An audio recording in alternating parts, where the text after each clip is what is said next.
don't know whether you know that there's been a shooting. He's the detective we saw near the Falls Road on Sunday night. James Olsen was a married man, Stella. You were a married man when you spent a night in my bed. I'd like you to meet the girls of Monroe Air. It was an accident. All I want is for somebody to hold me. Tell me I'm gonna be all right. Liz needs help, Jimmy. You stay away from my wife, or I'll kill you. And your wife, and your kids. He clearly has a victim type. They are not victims of chance, they are victims of choice. It's possible that he's out there stalking his next victim now.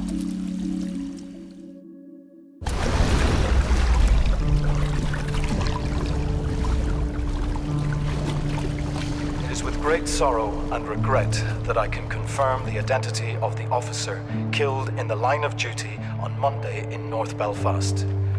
Detective Sergeant James Olsen was a dedicated and hard-working policeman, liked and respected by his colleagues.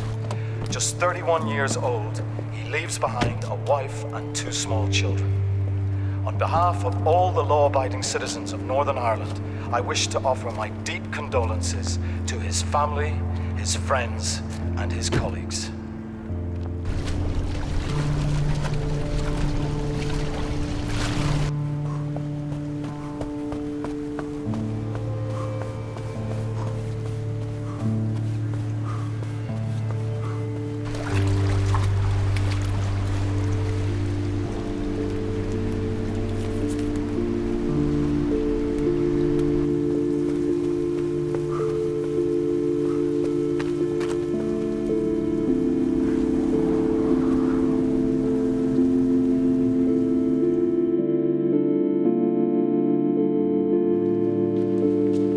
Danny, Yes, Mum.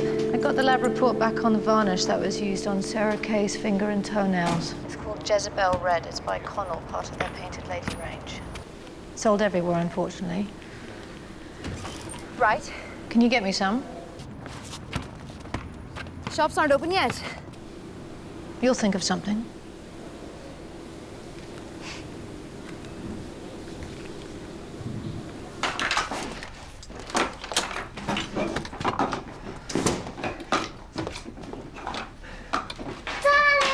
Hey. You're sweaty. I thought you were at work. We get back early for a run. Instead of being here to help me with the kids. Must be nice to have all that energy to burn. Get your things. It's time to go. Liam. Here.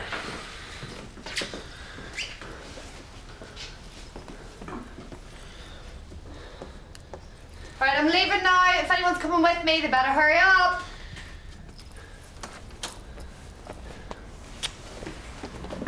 Big pups. Yeah.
I took a call on Olsen's phone the morning after the shooting from an unregistered mobile number. The number subsequently went dead. The call came from somewhere inside this hotel. We checked the register. A suite was booked in the name of Belfast Events Limited. Company director, Aaron Monroe. This is the next morning. Breedlove with one of the girls. The suite has been cleaned at least twice since then, but we still find traces of Class A drugs and blood. These two were picked up an hour or so later by Morgan Monroe's driver. Both Ross Meisel and Lang have made substantial contributions to the Alice Monroe Fund.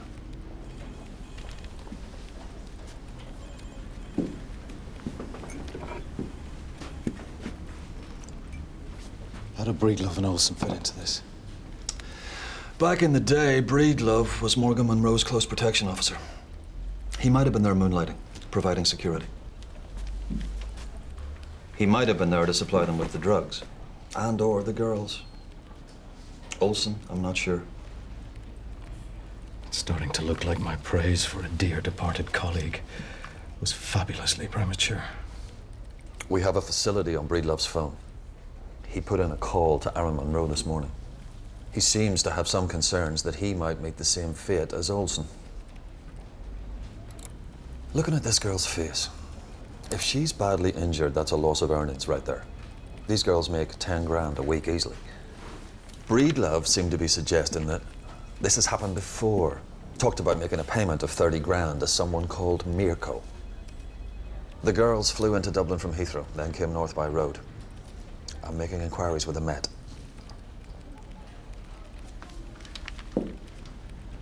Bring him in. Breedlove. Bring him in.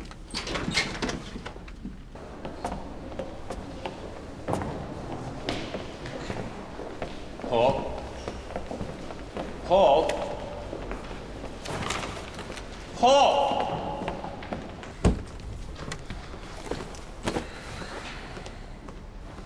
Did you hear me calling you? When, Charles? You just passed me in the corridor. Did I? Didn't see you.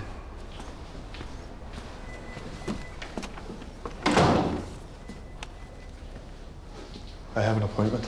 And I've just had James Tyler in here this morning. To say he was angry would be a considerable understatement. He says you made an unscheduled house call on his wife when she was home alone. It wasn't unscheduled. She called, very upset. Why didn't you have an appointment here? You know he beats her. She was black and blue. Then you reported to the police. There are protocols that you seem to think you can ignore with impunity. Anyway, she has an appointment. She's coming in today. It's not in the diary. I need to make a phone call to confirm. Did you talk to any of the local residents when you were there? Discuss Mr. Tyler's personal business with them? Does that seem likely? I don't know. You tell me. I asked for some directions. Maybe they saw my name tag. You can bet your life they did. That's a Shanko, Paul. Not some place you can come and go willy-nilly without being noticed. Willy-nilly? You know what I mean.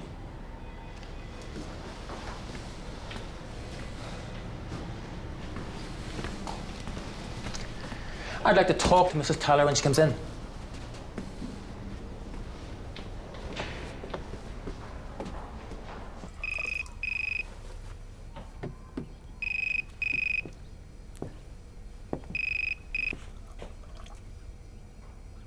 Detective Inspector Breedlove? Speaking. It's DCI Eastwood. I'd like to have a talk with you, Rob. When? Right away, if possible. What about? I think you might be able to help me clarify some issues surrounding the murder of James Olsen. I'd appreciate your help.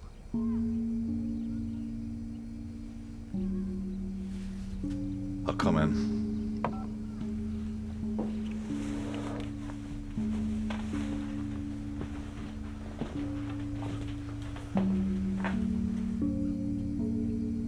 I have to go.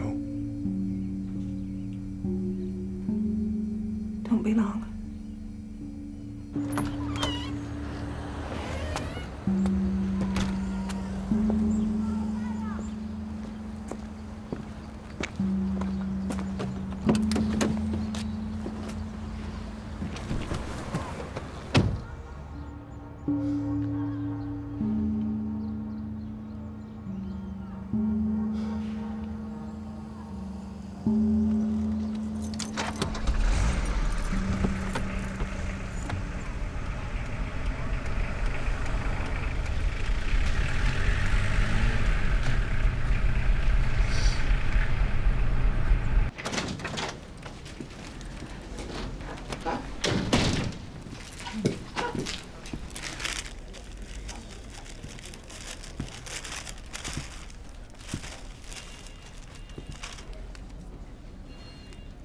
They're Musu women.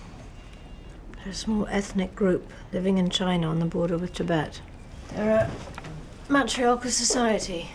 Well, matrilineal. They don't practice traditional marriage, no husbands and wives. They practice what's called walking marriage. The partners live in different households. I'm simplifying. One of Sarah Kay's work colleagues said she talked about them at the bar on the night that she called you to the house. Drinking wine with her friends, who just told me that she didn't know that she was pregnant. And she didn't tell any of her family, and no one's come forward to say that they're the father, so I thought maybe it was just a sweet night. What's that? It's what the Musu women call secret visits, when a woman asks a man to spend the night and then leave in the morning. How do you know so much about it? It's not a secret. My first degree was in anthropology. Your first degree? 500s. I need you to come in. I can't. Liz, I shouldn't have called in you at home like that. It's against the rules. My job is on the line. Jimmy needn't know. I just want you to come in this afternoon. I can't. Why? I don't want to see anyone at the moment. Put on a headscarf and some dark glasses. You'll look like Sophia Loren. Who's she? You asked me to hold you, Liz. And I held you. Now I'm asking you to do this for me.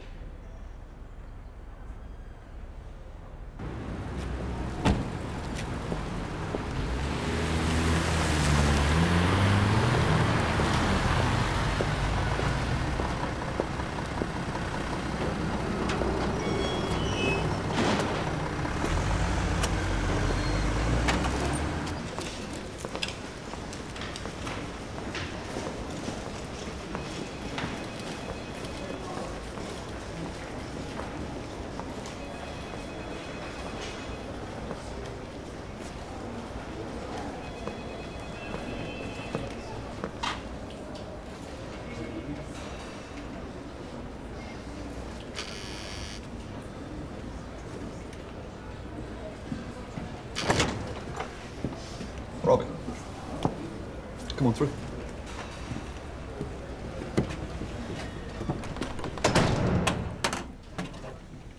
Do you want kids? Maybe. One day. Do you have a man? A man? No.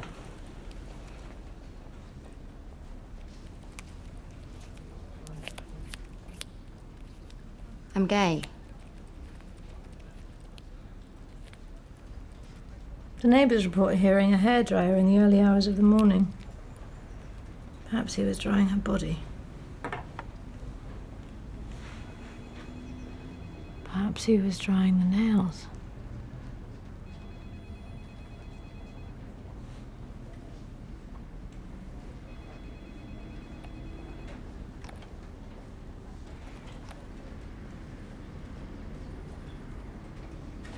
Where were you when I called you?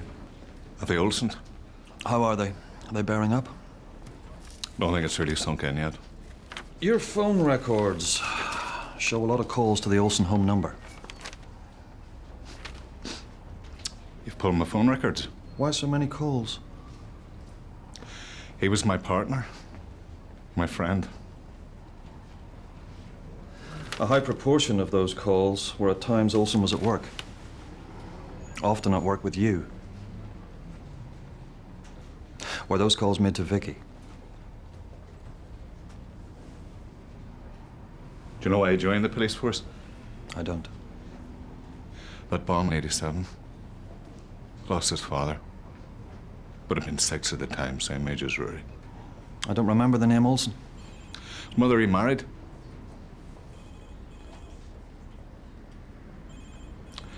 It was me called his phone that morning when you answered. Okay, Robbie. Be careful what you say now. I had no idea. He was already dead. You have to believe me. You should take legal advice before you say anything more. Gone down the street in front of his son. Fucking shitbags. Who? Who's a shitbag? McIntyre? Yes, McIntyre. Do you really believe that? Or was your outburst at the station all for show? Have you had someone following me? No. Because there was a car on my tail coming here just now. Nothing to do with me. You swear? I swear.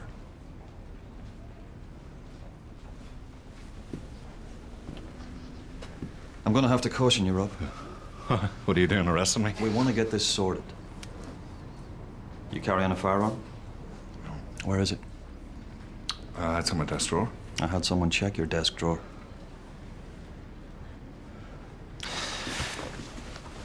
If I'd just lost a partner, and I feared I might be next, I'd be carrying.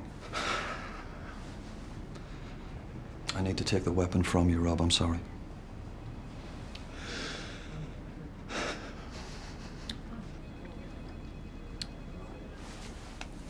That's all right.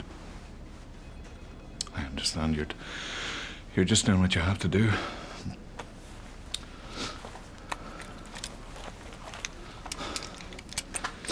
All of this can be sorted out really easily. Really, really easily.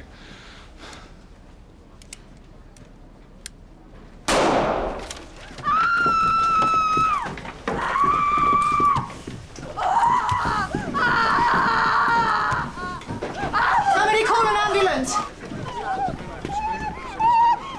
Get this woman out.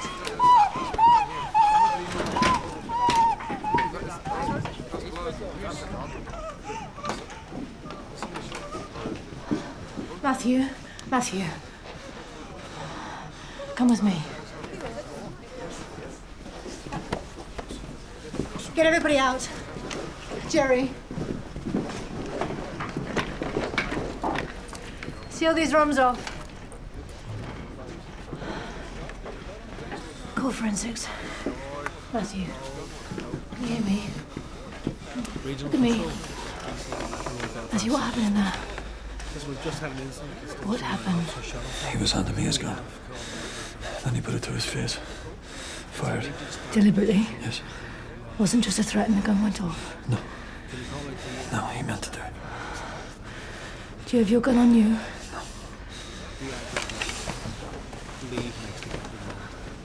Right. I'm gonna get a CSI here to take your clothes, all right? Yes. Right. We're gonna do this right. I'm gonna sort this out.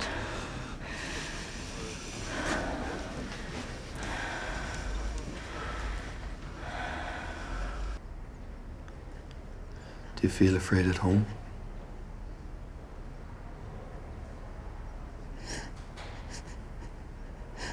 It's unacceptable, Liz. You have the right to feel safe in your own home. I started. I throw things at him. I provoke him. Even if that's true, the responsibility for domestic violence always lies with the abuser, Liz. Never with the abused. He wasn't always like this. It's been since Daphne died.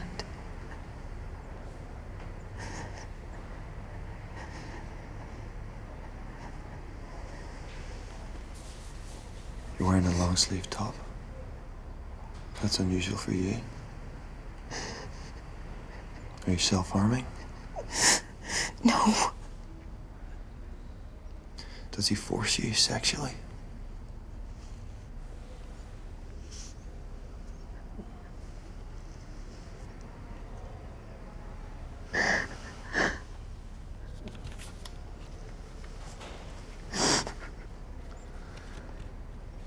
As your counselor, Liz, I'm not supposed to give advice, but these people can.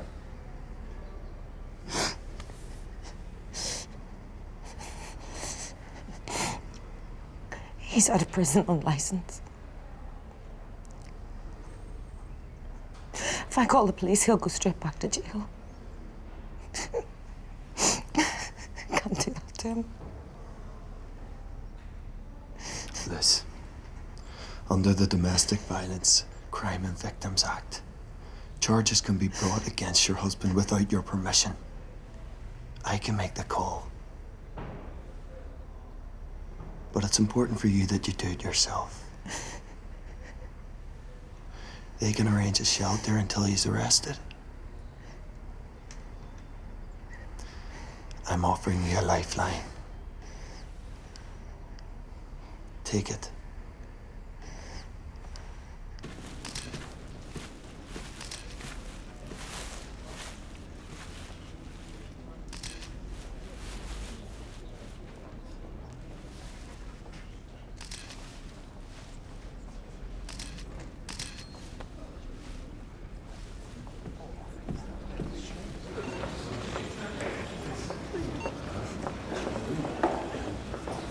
Can we talk? I have to wash. I'll come with you.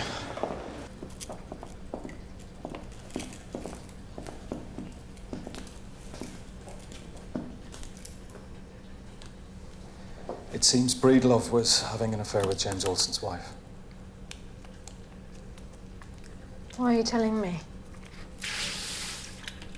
I thought it might help. You're feeling at all guilty. I'm not.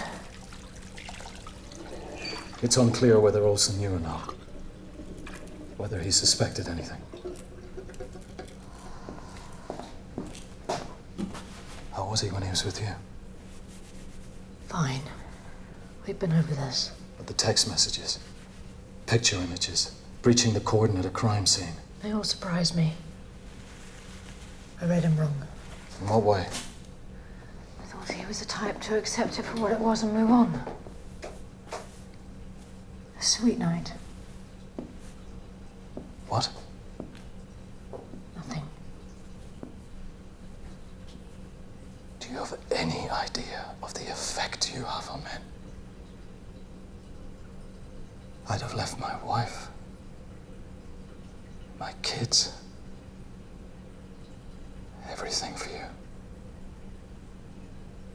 That would have been a mistake.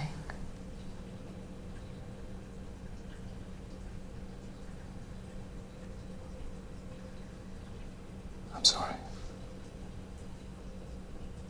I shouldn't have said that. I'm sorry.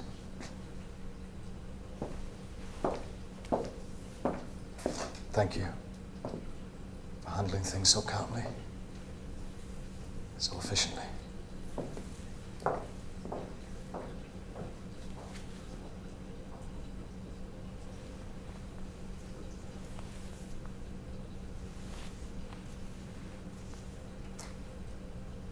You've done the right thing, colleagues. Making that call is the hardest part. From now on, you'll have our support.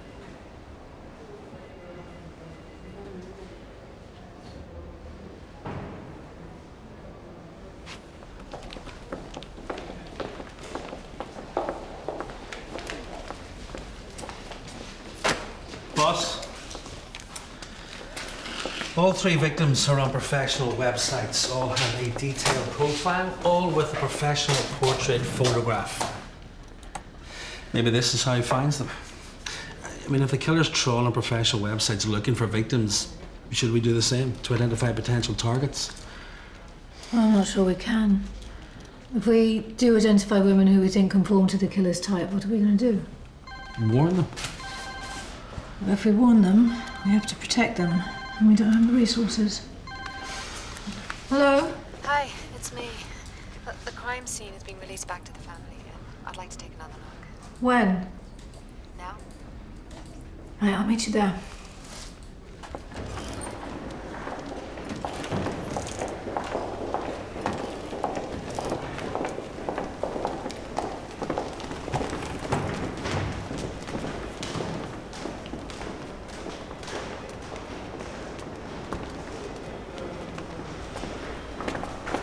Mrs. Shergold and I would like a word. When? Now?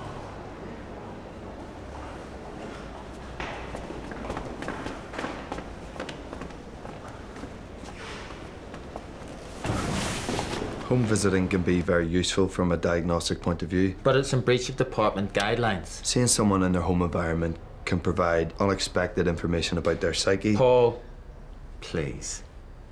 Paul, please. Mrs. Shergold is in complete agreement with me over this matter. The protocols are in place to protect you as well as the clients. You simply cannot tolerate any further indiscipline. You can consider this an official warning. You'll be receiving a letter. You'll be receiving a letter. What? What? I'm sorry, I'm not following. I'm sorry, I'm not following. You taking this seriously? Are you taking this seriously? I don't understand. Then let me explain.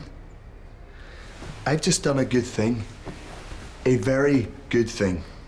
And thanks to me, Liz Tyler can sleep safe tonight. You people should be congratulating me, not bleating on about petty rules and regulations.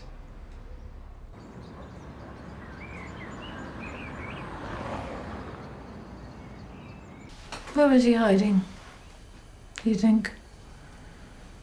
When you first attacked her? In here?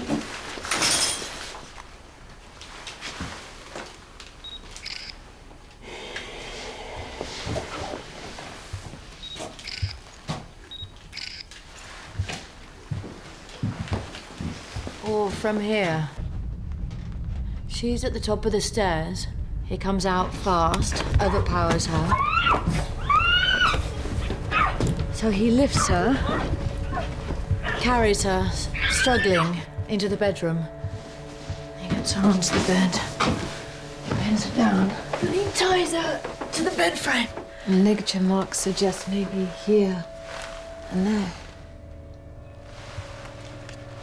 You know, it's possible he was in here with her and had her tied up when there were patrol cops at the front door. I didn't know that. Yeah, the answering machine was over there. It was set to play messages as they came in. She might even have heard the call. This is PC Danny Farrington. I'm calling from outside the house. If you are there, it is the police at the door. I was hoping to speak with you to follow up on the incident that occurred on Friday. Please ring the number I gave you when you get Why this these message. women? Why professional women? What's he punishing them for?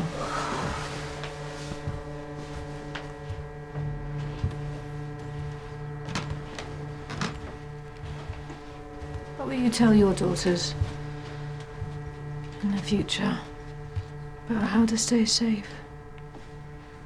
Pretty much what I tell them now. Don't talk to strange men. Strange men? Any man.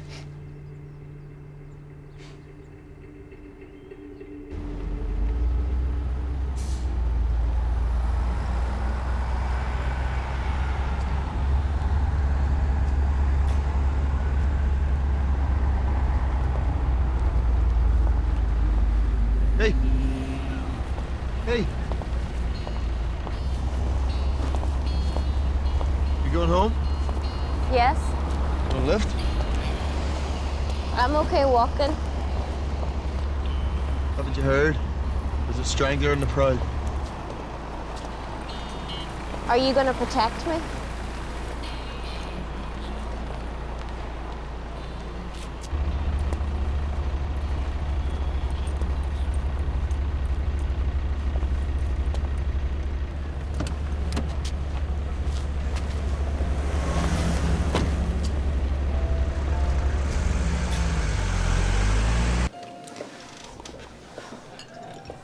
What's it like?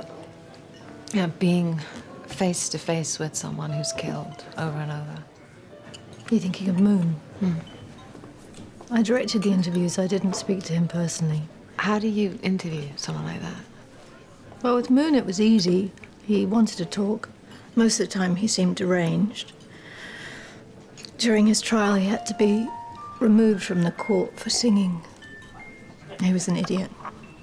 We had CCTV footage of him arriving at his block of flats with a nice new suitcase, clearly empty, and then leaving an hour later, dragging it along the ground.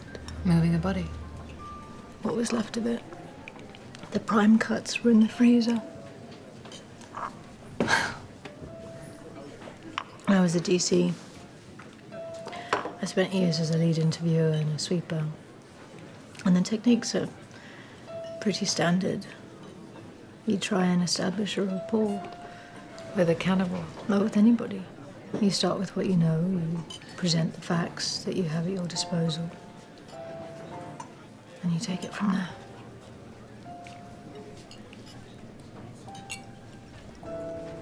I've been thinking a lot lately about a friend of mine. Really? Why? When she was a student, she was briefly with a guy who almost strangled her to death one night in bed. Where was this? In Belfast. When? About 8 or 9 years ago. Did she report it to the police?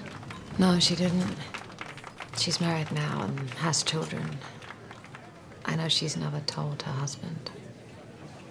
What's her name?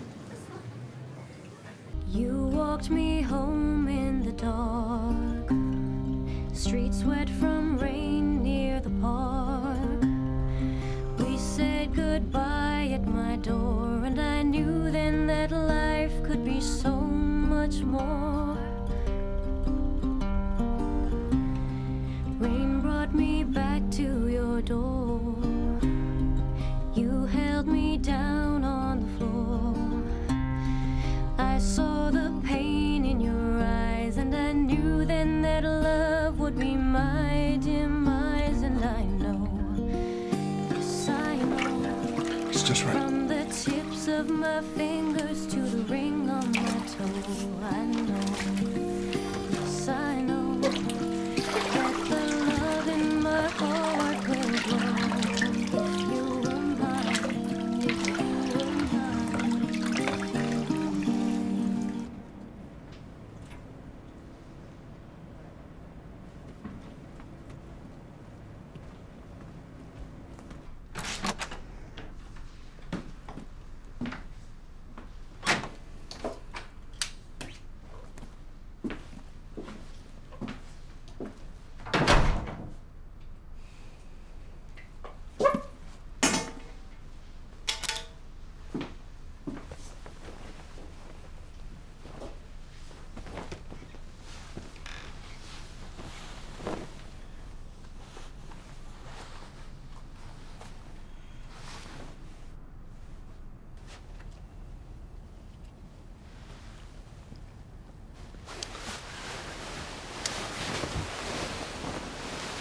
I meant to show you.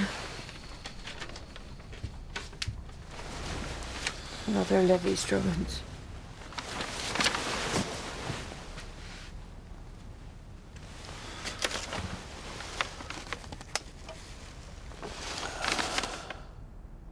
Where did she get this paper? What? I was just wondering where she got the paper. There's a baby at work. She's really poorly. Her mother, she's only 18 herself. But she's really devoted. A really good mother. It's really got to me.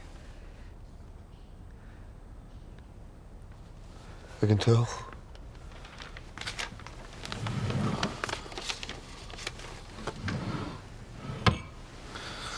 Come back to bed. I guess she hears me talking about babies and mothers. I get upset and then I get short with them. And then there's all the stuff in the papers at the moment. She doesn't read the papers. It's on the telly, on the radio.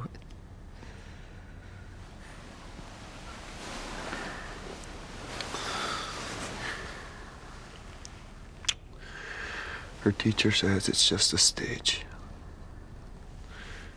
She doesn't just draw what she sees, she draws what she knows. She knows a pregnant lady has a baby in her tummy.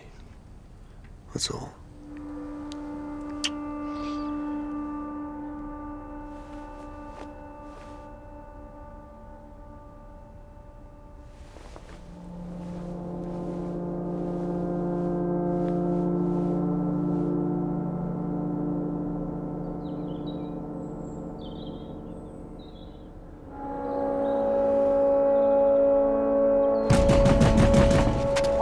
open up!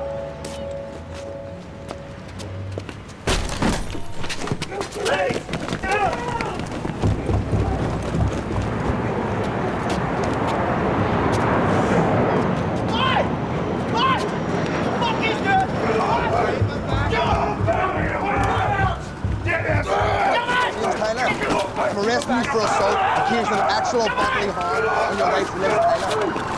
You do not have to say anything, but if I under defence, you do not mention or question something which you may later rely on for. Anything you do say may be given in evidence. Do you understand? Get off me! Get in now! That's it, lads. Well done.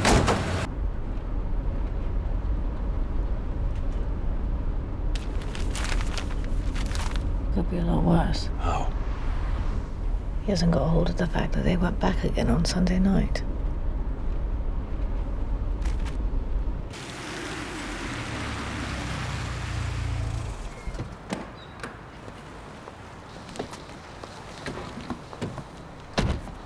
Farringdon has effectively been taken off uniform duties. Stone has been assigned to another team. It's good it's out there at last, now I can move on. Maybe you'd like to explain that to the policing executive. Why is that your responsibility? Leave that to the uniform to deal with. I need to take this. Gibson? It's McCurdy, ma'am. It seems the killer of Sarah Kay has... Morgan, I'd hoped I'd run into you. Sorry, sir. I have to go. There's been a development. Take my car. Keep me up to speed.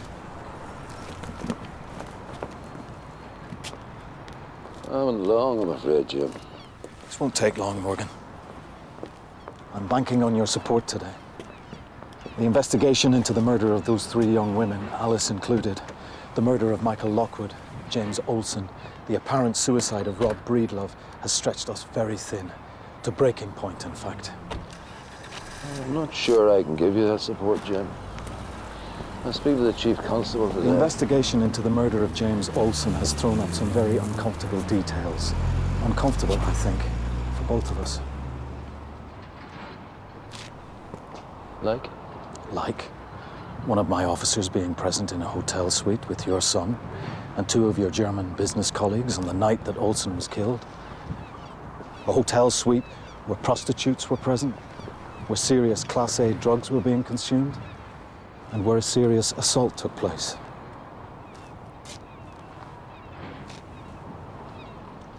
We'll continue to ventilate her and provide pain relief. But I think the time has come to let nature take its course. We will withdraw intensive care this morning. How long will it take? A matter of hours.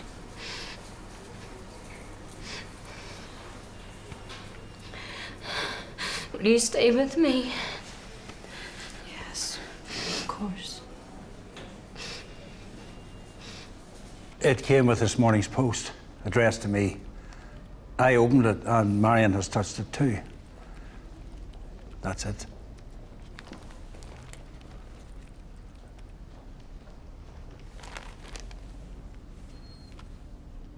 Mary, would you read that out loud for me?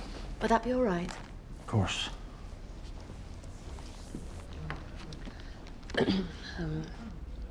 Dear Mr. Kay, I saw your other daughter Marion named in the newspaper and was able to obtain her address without too much difficulty.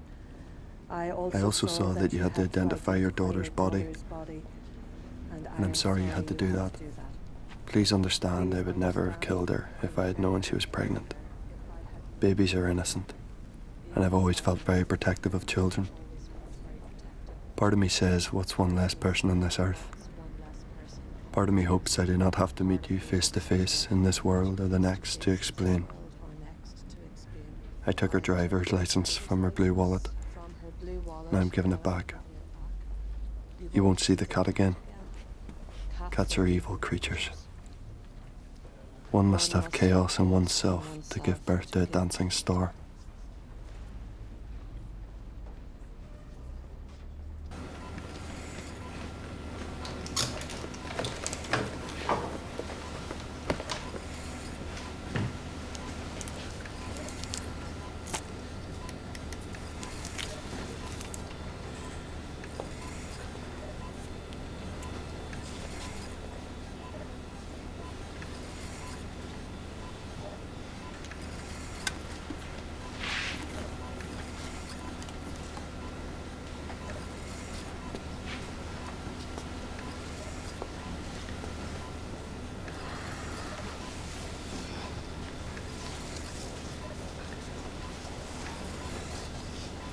you. It's from Thus Spake Zarathustra, yes. Nietzsche. Have you got the context? I say unto you, one must still have chaos in oneself to be able to give birth to a dancing star. Alas, the time of the most despicable man is coming. He that is no longer able to despise himself. Behold, I show you the last man. What is love? What is creation? What is longing? What is a star? Thus asks the last man and blinks.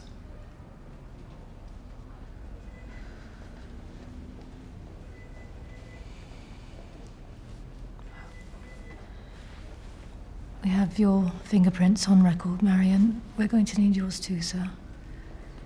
Of course. We'll take a look at these. Fingerprints, paper analysis, ink analysis. We'll check for indentations. This could be very significant for us.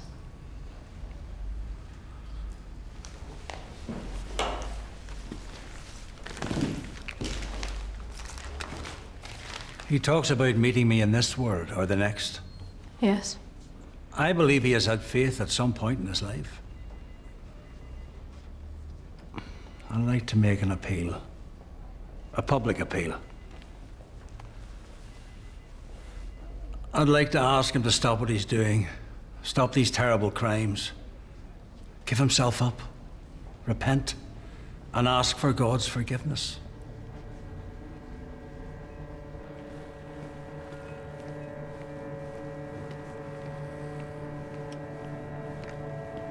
Hey Joan, it's me. How are the kids? Oh, they're grand. Has Paul left for work yet? 10, 15 minutes ago. Is there any way you can stay tonight? All night. Baby girl Mitchell's off the life support and I want to see it through with her mother. God. I really can't, Sally. It's okay. I'm sorry, I have to leave by 9 at the latest. Okay.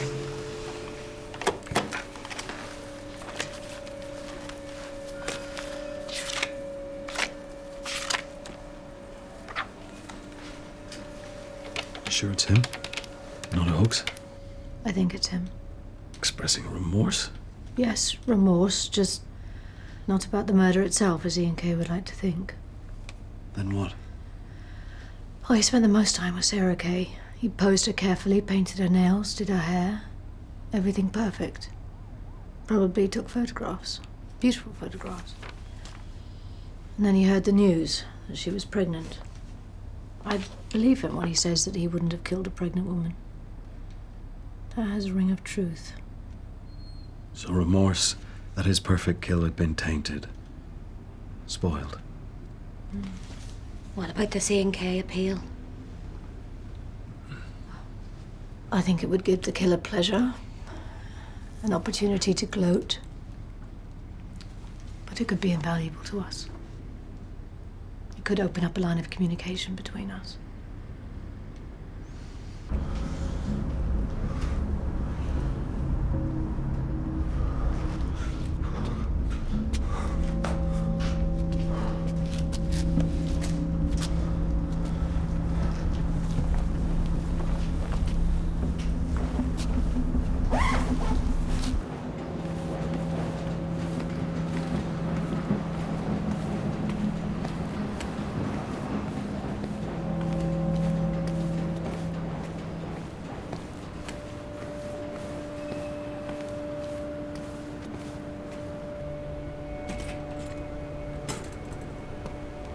I've never been up here. I twisted Farrington's arm. She told me where you were. It's a good place to clear the head. I just wanted to say thank you. For your help. I didn't do anything. Yes. You did. I froze. I've never done that before.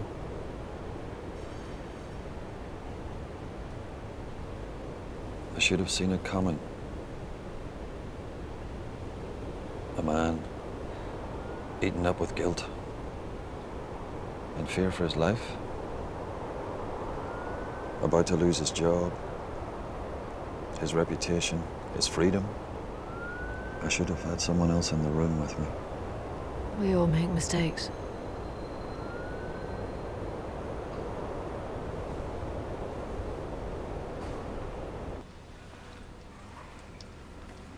I don't want to stop holding her. You don't have to.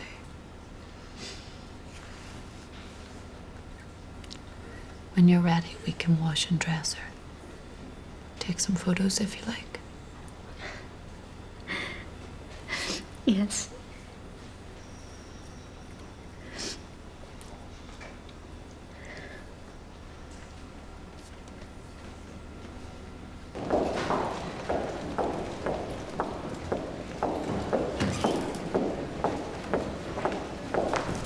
There's someone to see you, ma'am. Oh. Rose Stagg, a friend of Professor Reed Smith.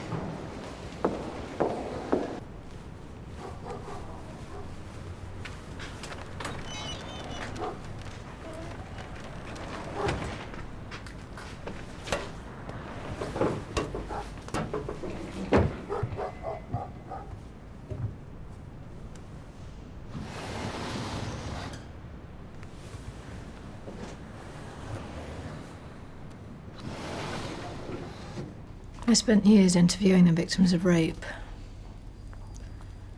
I don't think anyone ever felt worse after talking to me about their experiences.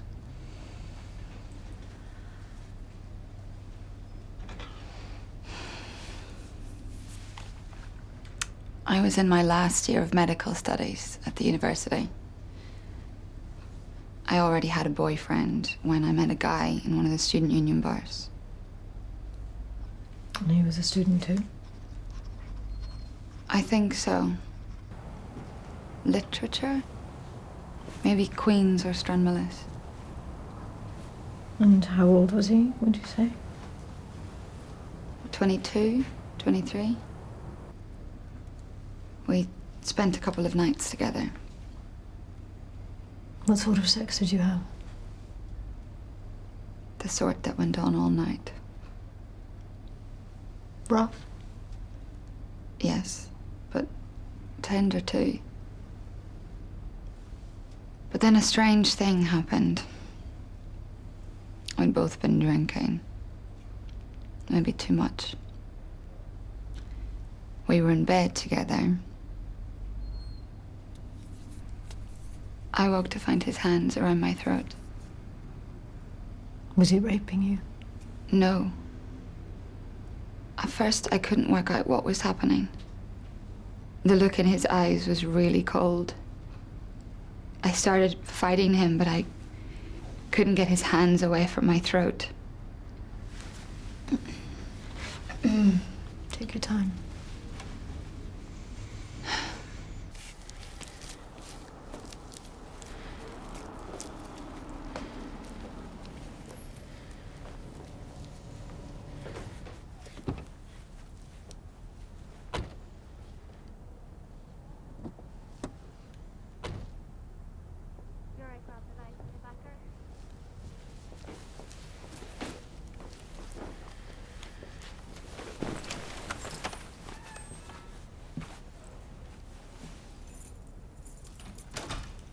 Stick the kettle on and bursting. You want some music on? Aye.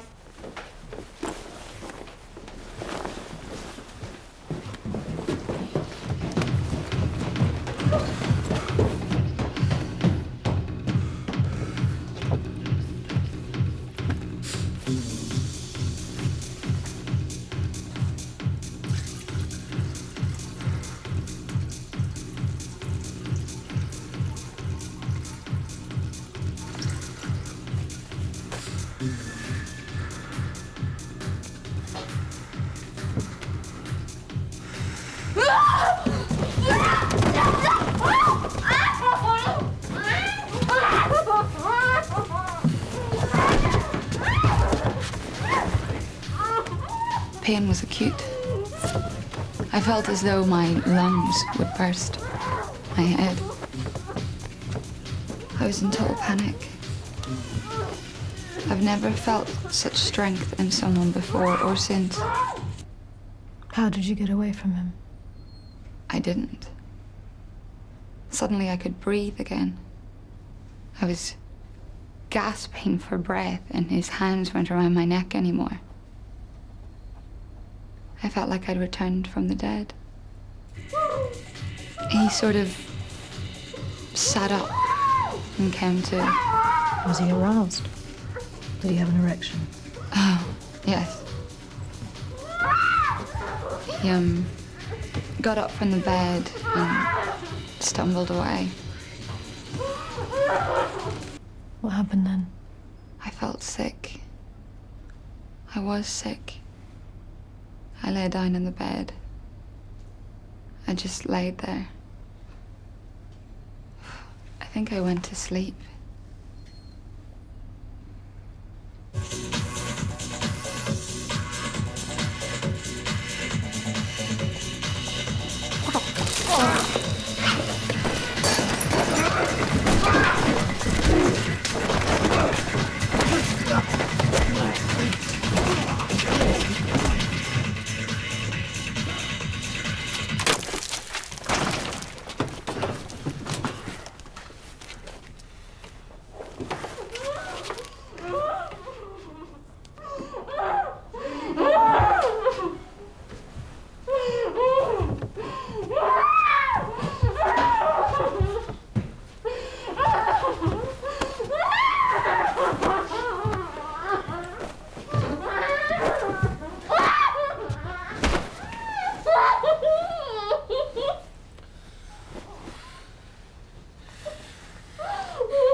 I had bruises all over my neck and marks from my fingernails where I tried to get his hands away from my throat. I was hoarse for days. I couldn't swallow. Did you meet with him again? Just once. Did he apologize? Yes, he did. Did he offer any kind of explanation for his behavior? He said he wanted to know what it was like to make love to someone who was unconscious. Make love? Fuck.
Open. Hello? Be careful. And you haven't seen him since? No. Even glimpsed him about town? No. And you knew of him as Peter? Anything else? I know it seems crazy.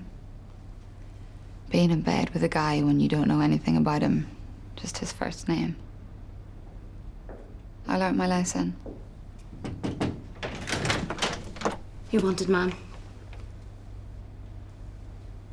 It's urgent.